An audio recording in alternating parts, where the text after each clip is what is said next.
భోపాల్ నుండి మనకు ఒక బ్రేకింగ్ న్యూస్ అందుతోంది. భోపాల్లో భారీ అగ్ని ప్రమాదం జరిగింది. ఫర్నిచర్ ప్లాస్టిక్ ఫ్యాక్టరీలో మంటలు ఎగిసిపడుతున్నాయి. అయితే మంటల్ని అదుపు చేసేందుకైతే ప్రయత్నిస్తున్నారు. కానీ దట్టమైన పొగ అలుముకుంది.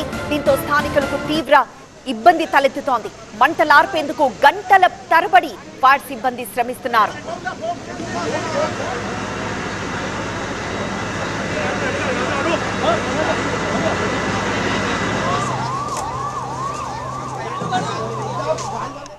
మధ్యప్రదేశ్ భోపాల్లోని ఒక ఫ్యాక్టరీలో జరిగింది ఈ భారీ అగ్ని ప్రమాదం. ఫర్నిచర్ ప్లాస్టిక్ ఫ్యాక్టరీ అది. దీంతో మంటలు అంటుకోగానే ఒక్కసారిగా భారీ ఎత్తున మంటలు చెలరేగాయి. నిమిషాల్లోనే ఫ్యాక్టరీ అంతా వ్యాపించాయి ఆ మంటలు. మంటలు ఉవ్వెత్తున ఎగిసిపడుతూ ఉండగా దట్టమైన పొగ ఆ ప్రాంతాన్ని కమ్మేసింది. స్థానికులు ఊపిరాడక ఇబ్బందులు పడుతున్నారు. ఆ ఫ్యాక్టరీ చుట్టుపక్కలంతా అక్కడ నివాస స్థలాలుగా తెలుస్తోంది. దీంతో అగ్ని ప్రమాదం జరిగిన వెంటనే భారీగా ఇలా దట్టమైన నల్లటి పొగ అలుముకోవడంతో అక్కడున్న ప్రజలు తీవ్ర ఇబ్బందులు పడ్డారు. శ్వాస తీసుకోవడం కూడా చాలా ఇబ్బందికరంగా మారింది.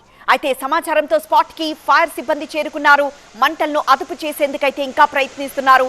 గంటల తరబడి మంటలు ఎగిసిపడుతూనే ఉన్నాయి. ప్లాస్టిక్ చెక్క వస్తువులు కావడంతో మంటలను ఆర్పడం చాలా కష్టతరంగా మారింది.